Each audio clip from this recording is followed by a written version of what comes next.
Alright, gimbal ring U-joint, U-bolt retorquing small increments, and did them up to the 50 pounds as the specs were called for. And no more, that's it. I mean, it's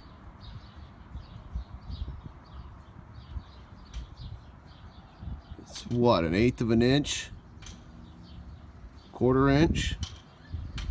I cycled the steering wheel all the way to the left, all the way to the right, rechecked the torque, took a couple more turns on the torque up to the 50 pounds, and it's good. And that's it. That's all she's got. And some of that's me moving.